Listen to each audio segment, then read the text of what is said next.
short-term performance investment is getting yourself the remit to actually build something for the long term from a business perspective. Like if the business doesn't perform in the short term, you're not going to be around to build a long-term brand.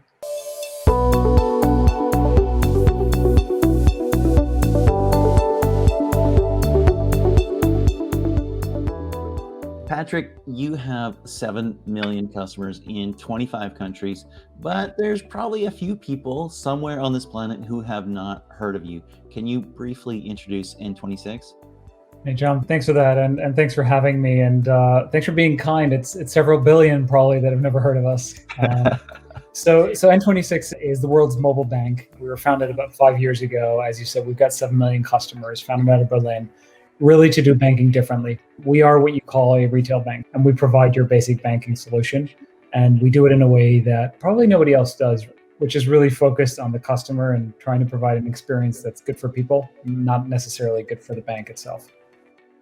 So you are a fintech app, and hey, it's a great time to be one, right? You're having a moment, the numbers rising through the roof. I was just reading App Annie Liftoff reporting users installed 4.6 billion finance apps globally, spent 16.3 billion hours using them, up nearly 50% from the previous year.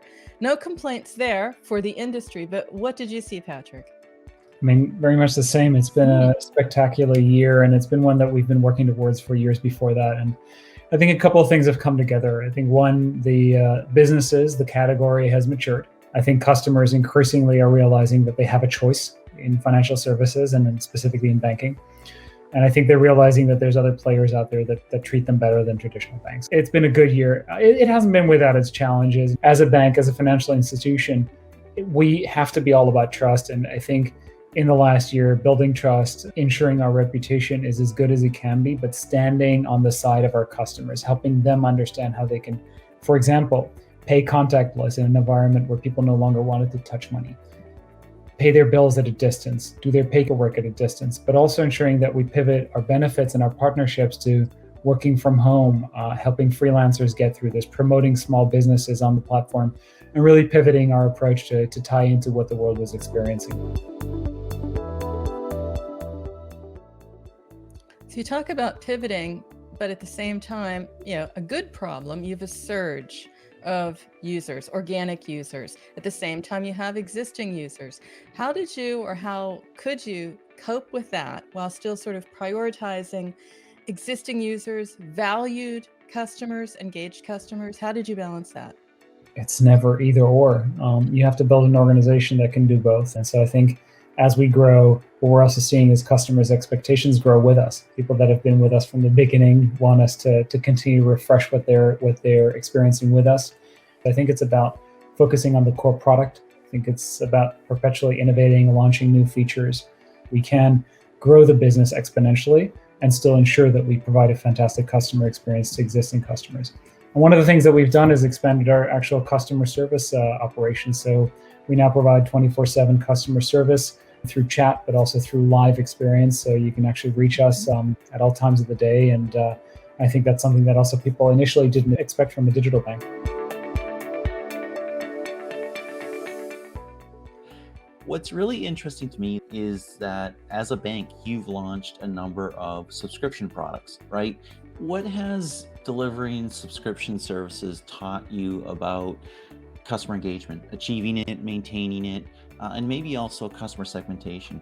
Yeah, I think the first thing around subscription services is that it is a slightly fresh approach within the world of banking. As you've said, other banks, you sort of sign up, great, and then the charging starts. And I'll say carefully here, you probably weren't entirely aware of what those charges were going to be. I think that's mostly what we hear from our customers. With us, it's sort of the other way around. You know what you're paying on subscription, and then there's no add-ons, right? There's no hidden fees. It's very transparent. You know you're going to be paying $4.99 a month for a smart subscription, and you will get very specific things with that. So I think that aspect of transparency and no surprise is important. Segmentation lies at the very core, John, of how we build subscriptions, right? So that ability to look at the world, understand people's needs, and specifically needs-based segmentation. With that understanding, with diving deep with our customers, having those conversations, research, but also really interpersonal relationships, the millions of touch points we have with people All of those things filter into the propositions that we have. And so essentially we have 4 subscriptions to date, really targeted for different customer audiences, between the free subscription, essentially the free tier, our smart subscription, our U or international subscription, and then our middle subscription. And you are building this differently. You're making it across, in your case, analytics, research, product marketing, performance marketing, CRM, lifecycle marketing. It's on your LinkedIn profile. You've written about what you're bringing all together for this reason in local marketing and across 25 countries. But the big question for me is, why? To clarify, customer experience is a completely shared accountability. I don't think there's anyone, not even any one marketing function that owns that. And I think it is important to democratize that, because it's too much for one individual function to own or handle, be accountable to. And I think I want everybody within the business also to be using the product as a customer and understanding how they can do it. From a marketing team perspective, I'm the chief marketer at N26. And so what I do is I bring those teams together, and I ensure that it covers the entire cross-functional spectrum. I was raised internationally. I speak 4 languages, and I can't help but want to speak all the languages of marketing, from the very analytical side to the very creative side. And I think that's where the magic happens. I see my role as bringing those functions across the spectrum together, letting them speak one language, which is the language of our customers, and bringing those experiences to life. And I think it's only through the inspiration creative gets from data that we create creative with impact. I think it's only through the knowledge that we get from CRM and the interaction with our communication with customers that we end up building better product. It is through the data of how our customers use the product that we ensure our public relations and communications touches on issues that are important to them. And so that cross-functional communication and bringing teams together in the spectrum of marketers within N26 works. And it's something I'm passionate about doing as well, really the upstream and the downstream, the creative, the analytical, getting it all together under one roof, but then really building expertise within that. We recently interviewed the CMO of MasterCard, and he gave us a bunch of thought grenades, just tossed them in our laps, which was fun. He told us that loyalty is dead. I wanted to ask you, is loyalty dead? Wow. So first, I have a lot of respect for him. I think he's built an unbelievable brand and organization. Is loyalty dead? I hope loyalty is not dead. And I mean that on 2 axes. Personally, I think personal loyalty, I think, and not blind loyalty, but the ability to build on people and build on relationships, I certainly hope that's not dead. Mm-hmm. From a business perspective, I also believe it's not dead. I do believe that customers are loyal to their brands, and I've measured this for over a decade. We know that strong brands attract customers, and that there's a cycle of loyalty that exists. When brands deliver on their promises, that loyalty increases. And when those brands have problems, those customers are much more likely to forgive them, or at least give them the benefit of the doubt and allow them the time to explain, and potentially even have that inelasticity be created from within the brand or the product, right? So a customer that is loyal will be less elastic, will be less likely to jump ship. And I think that's the way we need to approach it. I don't think what's fair to customers is to build these sort of competitive moats or to make it difficult for them to switch. I think what's new, specifically in the world of financial services, is that switching has become easier than ever before. And one of the things that we are teaching many customers for the first time is to switch. And at the same time, since we're generating that behavior, I'm saying, hey, John, leave your bank that you've been with for 30 years. Peggy, leave that bank that you've been with for 10 years and you've never thought about switching, and join N26, a completely new and better experience. Once I've gotten you to take the mental step to switch from a bank that you've been loyal or inert with, if you will, then you're open to shopping around. So what I need to do is not just teach you that switching is okay and that it's safe and acceptable. I then need to win you over not to switch again, which is a very interesting and fascinating challenge in and of itself. But no, I don't think loyalty is dead. I do think as marketers, as we build switching behaviors, we need to do more work than ever to keep those people and to make sure that their loyalty is deserved. You have to market and evangelize the idea of switching a bank to people who may have been at a bank, a physical bank, for 20 years, 10 years, 30 years, 40 years. Once you've done that, you might make that first part of the marketing journey and say, hey, I can switch, and not be the beneficiary of that decision. So you've got that extra challenge that is very difficult. How do you influence customer loyalty, even if it's more difficult than ever before? I think the simple answer is always with a perfect experience, right? The only way to influence customer loyalty is to give customers what they came for. So the first step, I think, is convincing you that switching is necessary.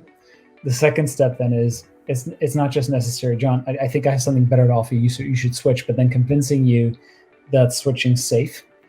We will keep your money safe. We have a German banking license. You're guaranteed. You have all the warranties here that you would have with your traditional bank across all of Europe, and we have a similar structure in the US. If I've managed to convince you of that, then it's about making it as easy as possible. So that sign up flow for you to open that account name, it's a non-regrettable move. Anybody can come and try to open an account with us, and they can experience it. That's the point that matters. So that's the first point in the loyalty journey. So you sort of stop the switching journey, you start the loyalty journey. That first experience, that wow moment when you come in and you realize this is a much better experience. Well, I can just swipe money from one sub account to the next. I can swipe money to my friends. I get, all these alerts when things are happening on my account. There's a celebration when I get my salary in. It's just truly a different experience. That's the delight. Loyalty is when that persists over time. There's a magic moment in the brand experience. That is what you need to be building. But on the other hand, you need to make the experience and the communication also magical and memorable. How do marketers make the communication of the experience just as magical and memorable as the experience itself? I think it's very much starting from within the brand. I think that authenticity and understanding, look, this is us, this is how we speak. And if I was an individual, you'd want me to speak like Patrick, not like anybody else. Right? It's inauthentic. And hopefully that voice is also differentiating from the competition. Then your entire style guide comes into that. And then understanding what it is that you're talking about and finding, for us, what's extremely important is finding a use case to communicate something that appeals to people or that raises their eyebrow or gets them to almost be surprised at something. Because it is about grabbing the attention, and attention grabbing by just shouting out loud is easy, but attention grabbing by generating real interest and engagement is a lot harder. So I think that sense of curiosity, empathy, again, understanding the use case of something that you're trying to communicate is core. And then all the others is the glitz that we put around the outside, right? Making sure that it looks great, it's communicated in the right place and the right time. But I think that very core insight of finding a use case that's inspiring but practical and that people can relate to, I think is important. And there's another point around this that we look at when we look at performance versus brand. There's always a little tension there. Now, you're accountable for the growth trajectory of the business at N26.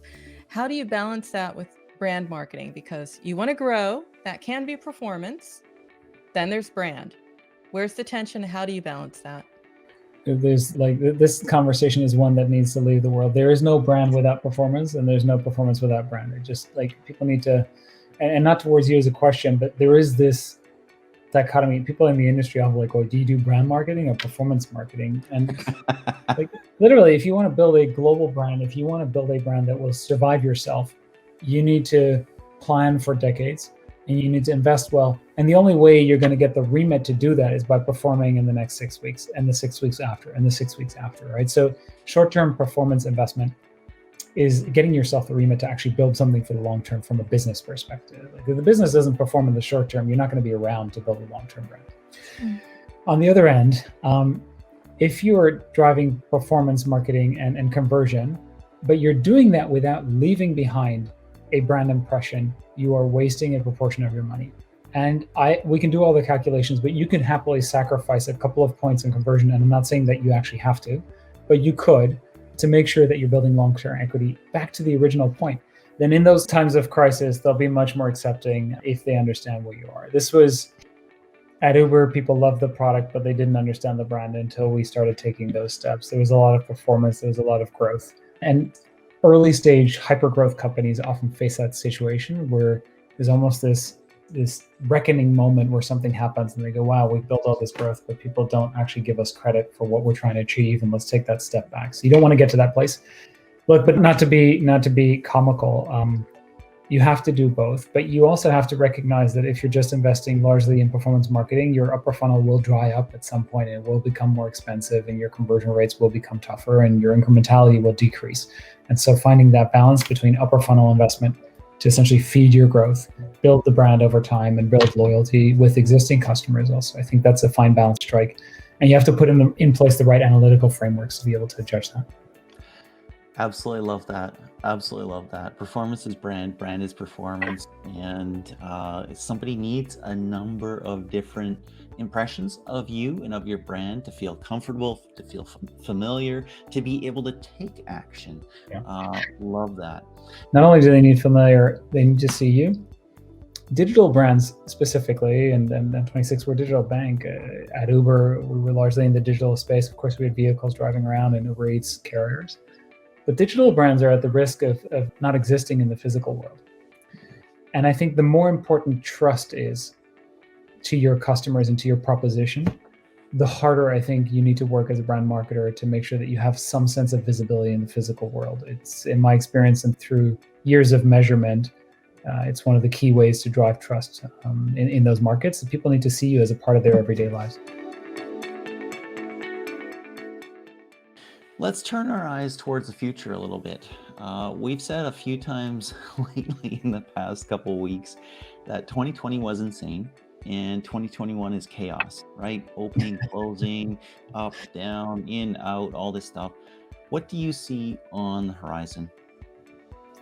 I mean, people are going to go crazy. It's going to be this unthawing of culture. And I think it's been a bit stop and go towards that, as you mentioned. But I think that spirit is showing up in more and more places. I think we will find a tipping point in the next few weeks and months where I think also the media culture is somewhat done with crisis. I think we'll start reporting more people vaccinated than people infected in countries across the world. And when that tipping point happens, that euphoria for the 12 to 18 months after, I think, is going to survive. And I think customers' audiences are starting already to pivot in what they need for and look for from their brands, right? In the crisis, they were looking for support. They were looking for structure. They were looking to help them through a crisis. In the next phase, they will look to us for optimism. They will look to us for what the future could bring, supporting their dreams and aspirations. And in our space specifically, people saved up a lot of cash. Yes, the crisis has been tough for a large number of people, but on the other hand, a large number of other people have saved up quite a bit during the crisis. No holidays, no large investments. People were expecting a larger economic downturn than that materialized in many Western countries. So they will go and spend that cash, and I think we need to make sure that they do so responsibly, but also give them the hope and aspiration and the joy that comes with living their lives again, and really tie into that as a brand as well. Well, speaking of joy, speaking of positivity, Patrick, this has been exactly that, a very positive, a very inspirational discussion. I can't thank you enough for sharing it, for sharing how you see the role of yourself in marketing, but also the role of the organization. It's just been absolutely a delight. Thank you. It's been a pleasure. Thank you for having me. Thank you.